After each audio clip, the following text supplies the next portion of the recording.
Hello students, welcome back to your online classes. Hopefully all of you must be doing good.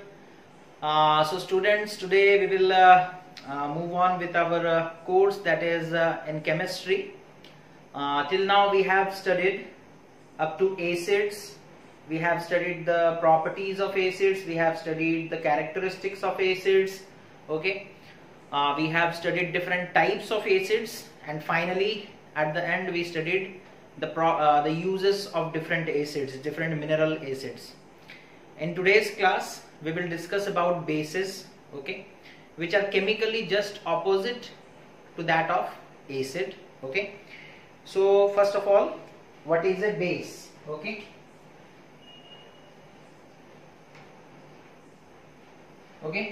bases और base हम लोग किसे कहते हैं बच्चों ना? कोई भी metal oxide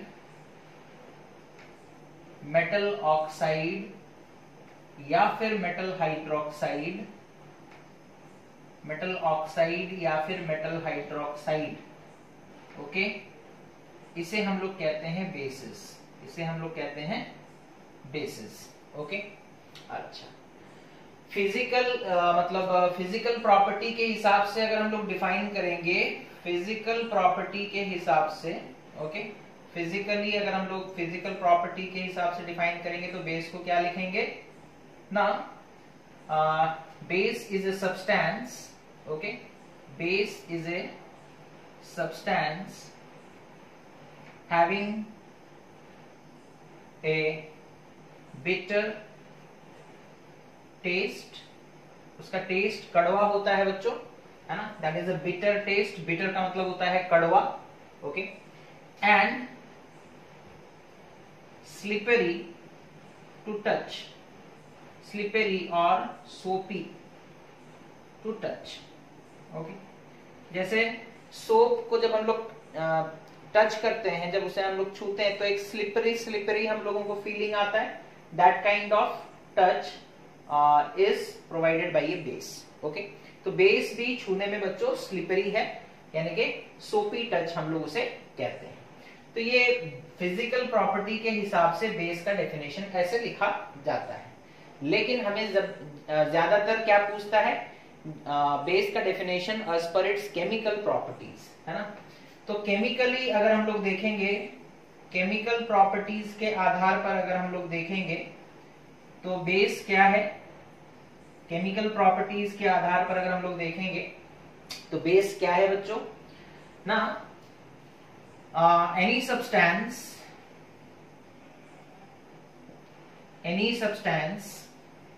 which reacts with an acid and produces salt and water as the only product, okay, as the only product। तो बेस हम लोग किसे कहते हैं? कोई भी ऐसा सब्सटेंस जो एसिड के साथ रिएक्ट करने के बाद प्रोडक्ट फॉर्मेशन करेगा, और वो प्रोडक्ट क्या होंगे? Salt and water. कोई तीसरा प्रोडक्ट नहीं आ सकता, ठीक है? The only product will be salt and water. Okay, ऐसे हम लोग डिफाइन करते हैं बेस को, या फिर ऐसे भी लिख सकते हैं, है ना? अगर सपोज 1 मार्क का क्वेश्चन आपसे पूछा गया तो आप ऐसे भी लिख सकते हो, जैसे a base is a substance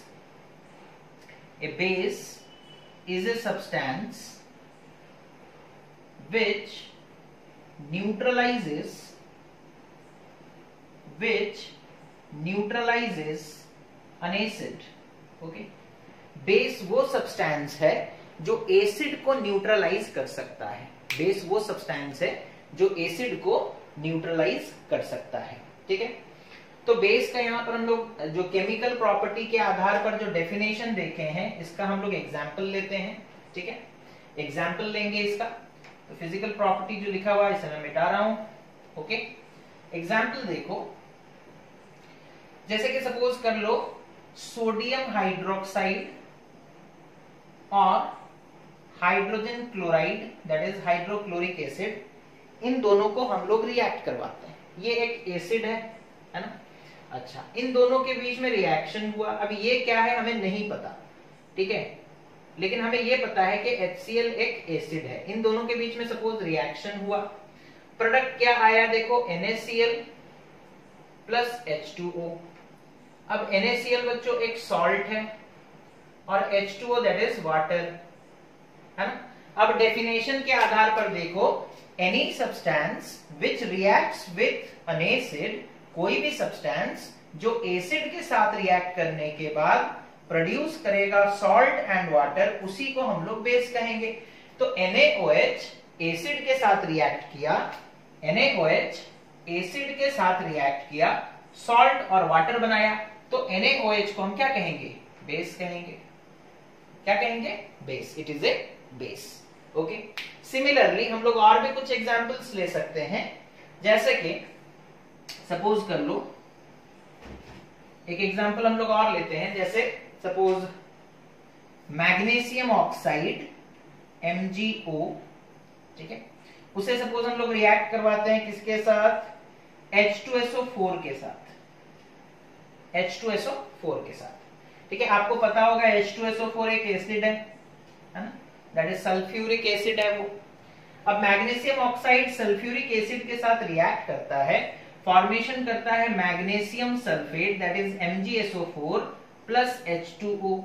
अब ये बच्चों सॉल्ट है और ये वाटर है, तो मैग्नीशियम ऑक्साइड एसिड के साथ रिएक्ट किया, प्रोडक्ट में सिर्फ सॉल्ट और वाटर आया, दैट मीन्स हम मैग्नीशियम ऑक्साइड को बेस कह सकते हैं। क्या कह सकते हैं, बेस। ओके, बेस का डेफिनेशन ही वही है कि कोई भी ऐसा सब्सटेंस जो एसिड के साथ रिएक्ट करता हो और सॉल्ट प्लस वाटर फॉर्मेशन करता हो, उसे हम लोग बेस कहते हैं, उसे हम लोग क्या कहते हैं, बेस। ओके, तो वेरियस एग्जांपल्स हम लोग देख सकते हैं इस तरीके से, है ना। यहाँ सारे एग्जांपल्स बताना तो पॉसिबल नहीं है। तो जितने भी मेटल ऑक्साइड्स हैं वो सारे के सारे बेस हैं, जितने भी मेटल हाइड्रोक्साइड्स हैं वो सारे के सारे बेस हैं। मेटल ऑक्साइड्स का एग्जांपल कुछ यहां पर हम दे देते हैं, जैसे सपोज कर लो sodium oxide that is Na2O, potassium oxide that is K2O, उसके बाद calcium oxide that is CaO, zinc oxide that is ZnO, उसके बाद copper oxide that is CuO, calcium oxide तो हो गया, magnesium oxide that is MgO। Okay, ये सारे oxides बच्चों बेस हैं, जितने भी मेटल ऑक्साइड्स हैं, है ना। जैसे सपोज कर लो, और किसका एग्जांपल हम लोग ले सकते हैं, iron oxide that is FeO, है ना। आयरन के अलग अलग ऑक्साइड्स होते हैं, Fe2O3 भी होता है, Fe3O4 भी होता है, FeO भी होता है। ओके, तो इस तरीके के ये सारे के सारे बेसेस हैं बच्चों। और मेटल हाइड्रोक्साइड का एग्जांपल देखते हैं, कुछ मेटल हाइड्रोक्साइड्स जो बेसेस हैं, जिनका ऑक्साइड बेस है उनका हाइड्रोक्साइड भी बेस होगा, यानी कि सोडियम का ऑक्साइड बेस था तो सोडियम का हाइड्रोक्साइड भी बेस है, पोटेशियम का हाइड्रोक्साइड भी बेस होगा, कैल्शियम का हाइड्रोक्साइड भी बेस ही कहलाएगा, है ना। जिंक का हाइड्रोक्साइड भी बेस कहलाएगा। ओके, कॉपर का हाइड्रोक्साइड भी बेस कहलाएगा, है ना। मैग्नीशियम हाइड्रोक्साइड भी बेस ही कहा जाएगा, है ना। आयरन का हाइड्रोक्साइड भी बेस ही कहलाएगा, ठीक है। FeOH2, FeOH3, है ना। एल्यूमिनियम का हाइड्रोक्साइड दैट इज AlOH3, ये सारे के सारे बेसेस हैं बच्चों।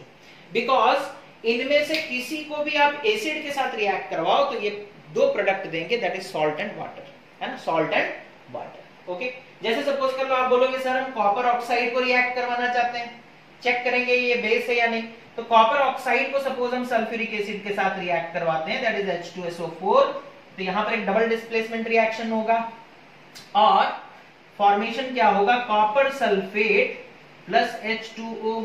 अब ये बच्चों सॉल्ट है और ये बन गया वाटर, और आप लोगों को पता है ये एसिड है, तो कॉपर ऑक्साइड एक सब्सटेंस जो एसिड के साथ रिएक्ट किया, सॉल्ट प्लस वाटर बनाया, तो कॉपर ऑक्साइड को क्या कहेंगे, it is a base, it is a base.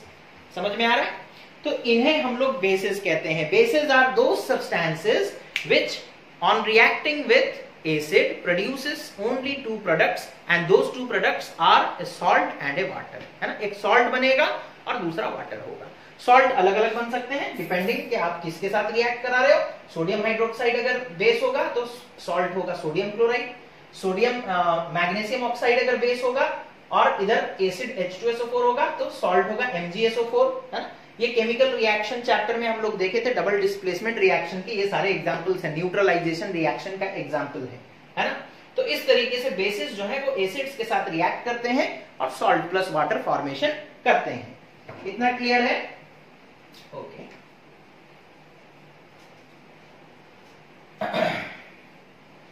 उसके बाद एक टर्म आता है दैट इज एल्कली। एल्कली किसे कहेंगे? Alkali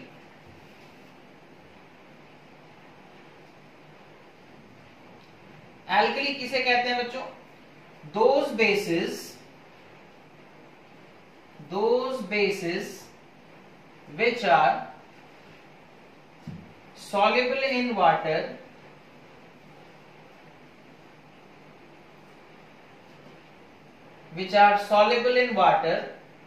are known as alkalis,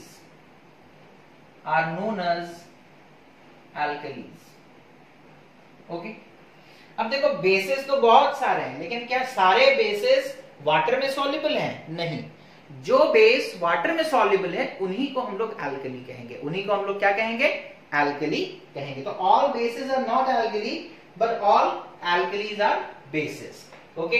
जैसे कि एग्जांपल सोडियम हाइड्रोक्साइड, ये बेस है और एल्कली भी है। ये बेस है क्योंकि ये एसिड के साथ रिएक्ट करता है तो सॉल्ट प्लस वाटर बनाता है ना। सोडियम हाइड्रोक्साइड को हम बेस क्यों कहते हैं? बिकॉज वो एसिड के साथ रिएक्ट करता है तो प्रोडक्ट में सॉल्ट और वाटर आता है। सोडियम हाइड्रोक्साइड को हम एल्कली क्यों कहते हैं? बिकॉज ये वाटर सॉल्युबल है, वाटर में सॉल्युबल है। उसी तरीके से potassium hydroxide that is KOH, है ना। पोटेशियम हाइड्रोक्साइड बच्चों एक बेस है। ये बेस क्यों है? क्योंकि जब ये एसिड के साथ रिएक्ट करता है तो ये प्रोडक्ट में सॉल्ट प्लस वाटर फॉर्मेशन करता है। क्या फॉर्मेशन करता है? Salt plus water. और पोटेशियम हाइड्रोक्साइड को हम एल्कली भी कहते हैं बिकॉज ये वाटर सॉल्युबल बेस है, वाटर सॉल्युबल बेस है ना, वाटर सॉल्युबल बेस है, ओके। तो जो बेस वाटर में सॉल्युबल होगा उन्हीं को हम लोग एल्कली कहेंगे, उन्हीं को हम लोग क्या कहेंगे? एल्कली कहेंगे, है ना। तो बेस किसे कहते हैं? जो एसिड के साथ रिएक्ट करे और सॉल्ट प्लस वाटर बनाए। एल्कली किसे कहते हैं? जो वाटर में सॉल्युबल बेस होगा उसी को एल्कली कहेंगे। सोडियम हाइड्रोक्साइड ये दोनों काम करता है तो वो एक बेस भी है और एल्कली भी है। पोटेशियम हाइड्रोक्साइड भी दोनों काम करता है। एमोनियम हाइड्रोक्साइड ले लोगे that is NH4OH, ammonium hydroxide ये भी जब ये एक बेस है, ये बेस क्यों है? बिकॉज ये एसिड के साथ रिएक्ट करने के बाद सॉल्ट प्लस वाटर बनाता है। तो जो भी सॉल्ट प्लस वाटर बनाएगा एसिड के साथ रिएक्ट करने के बाद उसे हम लोग बेस कहेंगे। और ये एल्कली भी है, ये एल्कली भी है। क्यों एल्कली है? बिकॉज ये वाटर सॉल्युबल बेस है, बिकॉज ये वाटर सॉल्युबल बेस है। तो इस तरीके से बच्चों हम लोग देख सकते हैं कि जो वाटर में सॉल्युबल बेस है उसे एक स्पेशल नाम दिया गया है दैट इज एल्कली, है ना। उन्हें एक स्पेशल नाम दिया गया है दैट इज एल्कली। और बच्चों हमारे सिलेबस में, है ना, हम लोग सिर्फ उन्हीं बेस के बारे में पढ़ते हैं जो एल्कली है ना, वो हमारे लिए इंपॉर्टेंट है। Sodium hydroxide, potassium hydroxide, ammonium hydroxide और कुछ एल्कलीज जैसे कि कैल्शियम हाइड्रोक्साइड और जैसे मैग्नीशियम हाइड्रोक्साइड, है ना, ये लोग एल्कली हैं, मतलब ये वाटर सॉल्युबल बेसिस हैं, water soluble basis, okay, water soluble basis, ठीक है, वाटर सॉल्युबल बेसिस, ओके। तो हम लोग अब से जब भी बेस बोलेंगे, है ना, तब आप समझ जाओगे कि हम लोग एल्कली के बारे में ही बात करें, बिकॉज हमारे सिलेबस में सिर्फ उन बेसिस को ही इंक्लूड किया गया है, हम उन बेसिस के बारे में ही पढ़ाई करेंगे जो वाटर में सॉल्युबल हैं। तो क्योंकि हमारा सिलेबस ऐसा है कि हम सिर्फ उन बेसिस के बारे में पढ़ते हैं जो वाटर में सॉल्युबल हैं, और वाटर सॉल्युबल बेसिस को एल्कली कहा जाता है। तो अब से जो पढ़ाया जाएगा, अब से जो बोला जाएगा, जब भी हम बेस बोलेंगे तो आप समझ जाओगे वो वाटर सॉल्युबल बेस है, वाटर सॉल्युबल बेस है ना। तो ये चीज हो गया, इसे आप लोग नोट कर लें, ठीक है। उसके बाद आगे बढ़ते हैं। What do all bases have in common or alkalis have in common? Okay. What do all the bases have in common? What do all the bases, और मैंने अभी कहा हमारे सिलेबस में जो बेसिस यहां पर हैं वो एक्चुअली में एल्कलीज हैं, है ना, बिकॉज हम सिर्फ उन बेसिस के बारे में ही पढ़ेंगे जो वाटर में सॉल्युबल हैं, है ना। तो हम लोग एक्चुअली पढ़ रहे हैं what do all the alkalis have in common. इन सब के पास कॉमन क्या है? ओके, इन सब के पास कॉमन क्या है? तो जितने भी एल्कलीज हैं बच्चों, सबके पास एक चीज कॉमन है। जैसे एक एल्कली का नाम हम बताते हैं सोडियम हाइड्रोक्साइड, दूसरा एल्कली का नाम बताते हैं दैट इज पोटेशियम हाइड्रोक्साइड, तीसरे एल्कली का नाम हम बताते हैं that is magnesium hydroxide, okay. चौथे एल्कली का नाम बताते हैं that is ammonium hydroxide, okay. और एक एल्कली का नाम बता देते हैं that is calcium hydroxide, CaOH2। अब आप देख करके जान सकते हो सब में कॉमन क्या है। NaOH जब डिसोसिएट करेगा बच्चों तो ये बनेगा Na plus OH minus, that is hydroxide ion बनेगा। पोटेशियम हाइड्रोक्साइड जब डिसोसिएट करेगा तो ये बनेगा K प्लस OH माइनस, है ना। मैग्नीशियम हाइड्रोक्साइड जब डिसोसिएट करेगा, मैग्नीशियम हाइड्रोक्साइड के एक मॉलिक्यूल में 2 हाइड्रोक्साइड है ना, तो बनेगा Mg2+, मैग्नीशियम का चार्ज होता है 2+, प्लस 2OH माइनस, है ना, 2 हाइड्रोक्साइड के आयंस, OH2 है ना, तो 2 हाइड्रोक्साइड के आयंस बनेंगे। एमोनियम हाइड्रोक्साइड उसी तरीके से जब डिसोसिएट करेगा तो बनेगा ammonium ion that is NH4+ plus OH minus, है ना। उसी तरीके से कैल्शियम हाइड्रोक्साइड जब डिसोसिएट करेगा बच्चों तो क्या बनेगा that is Ca2+ plus 2OH minus, है ना। तो इन सब में देखो कॉमन क्या है दैट इज हाइड्रोक्साइड आयन, है ना। इन सब में कॉमन क्या है, कौन सा ऐसा चीज है जो सब में पाया जाता है दैट इज हाइड्रोक्साइड आयन। जैसे एसिड का हम लोग पढ़े थे, जितने भी एसिड्स हैं सब में H+ आयन पाया जाता था, है ना। जितने भी एसिड्स हैं चाहे वो HCl हो, H2SO4 हो, चाहे वो HNO3 हो, चाहे वो H2CO3 हो, दैट इज कार्बोनिक एसिड, चाहे फास्फोरिक एसिड हो H3PO4 हो, चाहे कोई ऑर्गेनिक एसिड जैसे कि CH3COOH हो, चाहे C2H5OH, C2H5COOH हो, जितने भी एसिड्स थे सब में हाइड्रोजन आयन कॉमन था, हाइड्रोजन कॉमन था, है ना, हाइड्रोजन का आयन कॉमन था, ठीक है, हाइड्रोजन का आयन कॉमन था। तो हम लोग ये टॉपिक ऑलरेडी डिस्कशन कर चुके थे। What do all acids have in common, that is hydrogen ion. And similarly what do all the bases have in common, that is hydroxide ion. तो कॉमन क्या है, common is hydroxide ion. That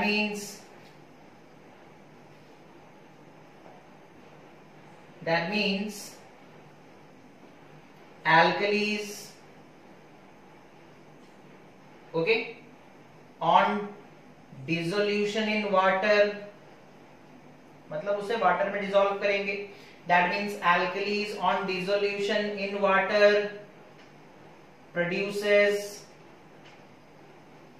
OH minus ions, है ना। Alkalis को जब हम लोग dissolve कर देंगे वाटर में बच्चों तो वो क्या प्रोड्यूस करेगा ना, OH माइनस आयन प्रोड्यूस करेगा। सब ओके दिख रहा है बोर्ड, ठीक है। तो एल्कलीज जब वाटर में डिसॉल्व होगा तो वो क्या प्रोड्यूस करेगा, हाइड्रोक्साइड आयन प्रोड्यूस करेगा, या हाइड्रोक्सिल आयन भी उसे कहा जाता है, OH माइनस आयन प्रोड्यूस करेगा, है ना। तो एल्कलीज क्या प्रोड्यूस करते हैं, OH माइनस आयन प्रोड्यूस करते हैं, ठीक है। दैट मीन्स उनके पास कॉमन क्या है, OH माइनस आयन, ठीक है। अब इस चीज को याद रखो, ठीक है। जो लिखा गया था बोर्ड में उसे नोट डाउन कर लो, ठीक है। और याद क्या रखना है कि एल्कलीज क्या प्रोड्यूस करते हैं, alkalis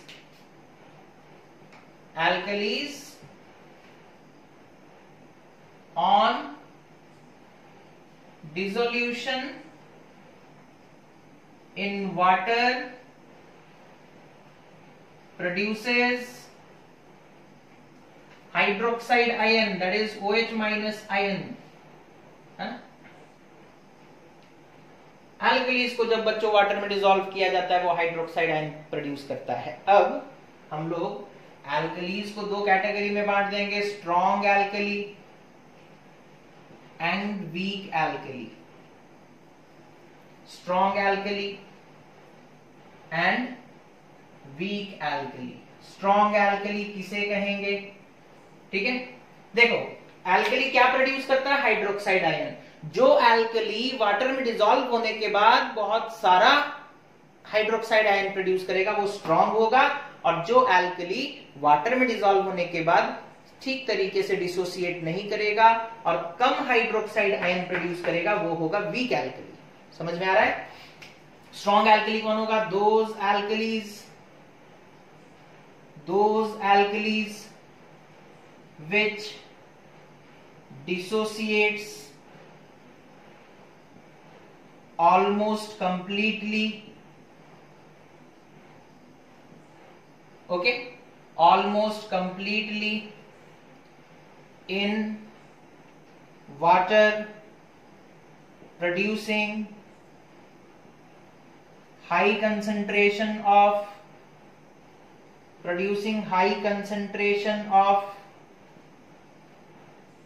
OH minus ions, okay, producing high concentration of OH minus ions are known as strong alkalis, है ना? तो वो एल्कली बच्चों जो वाटर में डिसॉल्व होने के बाद कंप्लीटली डिसोसिएट हो जाता है। मतलब क्या है कंप्लीटली डिसोसिएट्स? ऑलमोस्ट कंप्लीटली का मतलब क्या है?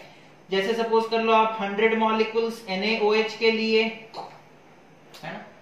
अब 100 मॉलिक्यूल्स सारा का सारा लगभग डिसोसिएट हो गया, यानी कि ये बन गया 100 Na प्लस 100 OH माइनस, है ना? 100 OH माइनस, ओके, ये 100 है, ये OH है, ठीक है, 100 OH माइनस। समझ में आ रहा है? तो यहां पर हम लोग 100 मॉलिक्यूल लिए थे, किसका? सोडियम हाइड्रोक्साइड का, और 100 का 100 पूरा का पूरा मॉलिक्यूल आयंस में कन्वर्ट हो गया, है ना? कंप्लीटली डिसोसिएट हो गया आयन में। डिसोसिएट का मतलब क्या होता है? एसोसिएट का मतलब क्या होता है? एक जगह होना। डिसोसिएट का मतलब होता है अलग हो जाना। तो यहां पर देखो सोडियम हाइड्रोक्साइड का जो मॉलिक्यूल था उसमें सोडियम और हाइड्रोक्साइड साथ साथ में थे, एसोसिएटेड थे, लेकिन वो डिसोसिएट हो गए, अलग अलग हो गए, कंप्लीटली डिसोसिएट हो गए। हम लोग 100 मॉलिक्यूल्स लिए थे बच्चों सोडियम हाइड्रोक्साइड का, वो 100 का 100 मॉलिक्यूल 100 Na प्लस बन गया और 100 OH माइनस बन गया, है ना? तो इस तरीके से जो एल्कली बना है यहां पर वो क्या है ना? वीक एल्कली है। कैसा? Sorry, strong alkali. Okay students, तो अब हम लोग डिस्कशन करेंगे वीक एल्कली और वीक बेस किसे कहते हैं, है ना? तो जैसे स्ट्रॉन्ग एल्कली में कंप्लीट डिसोसिएशन हो जाता है। 100 मॉलिक्यूल सोडियम हाइड्रोक्साइड लिए, 100 के 100 मॉलिक्यूल्स आयंस में कन्वर्ट हो गए, तो हम लोग कहते हैं कंप्लीट आयोनाइजेशन हो गया, और इसे हम लोग स्ट्रॉन्ग बोले, है ना? ज्यादा कंसेंट्रेशन का हाइड्रोक्साइड आयन प्रोड्यूस हुआ। वीक एल्कली किसे कहेंगे ना? दोज एल्कली और बेसिस, जैसा कि आपके बुक में अगर लिखा होगा, दोज एल्कली और basis which dissociates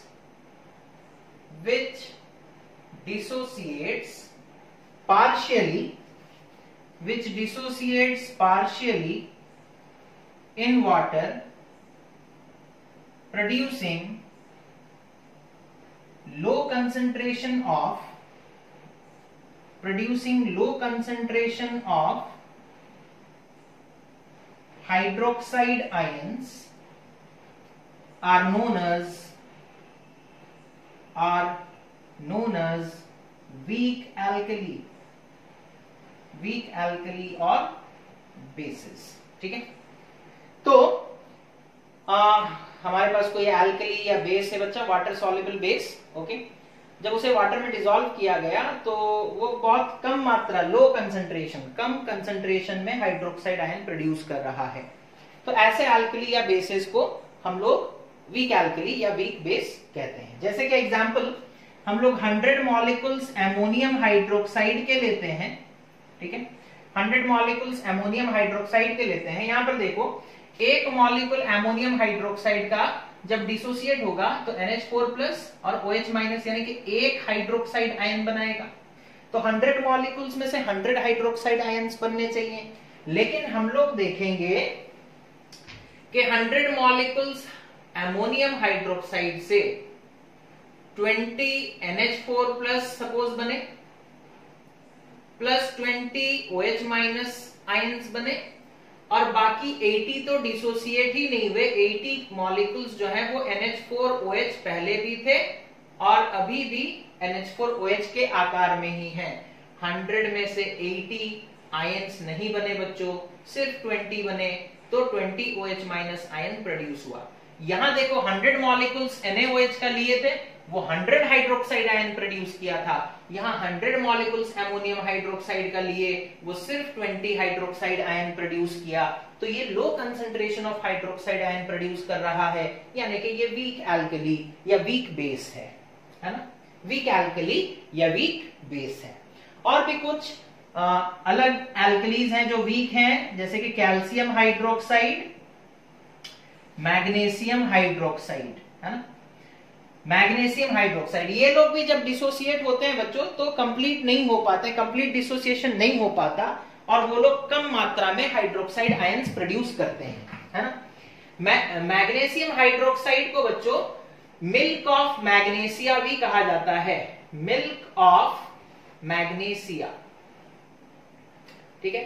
milk of magnesia generally हम लोग देखते हैं जैसे कि एंटासिड वगैरह, जैसे जेलोसिल, ओके, जेलोसिल वगैरह पीते हैं ना हमारे, जब एसिडिटी हो जाता है, जब स्टमक में एक्सेस एसिड प्रोड्यूस हो जाता है, तो हम लोग क्या करते हैं, जेलोसिल पीते हैं। और जेलोसिल में क्या होता है, milk of magnesia, that is magnesium hydroxide. ये एक माइल्ड बेस है ना, कैसा है, वीक है ना।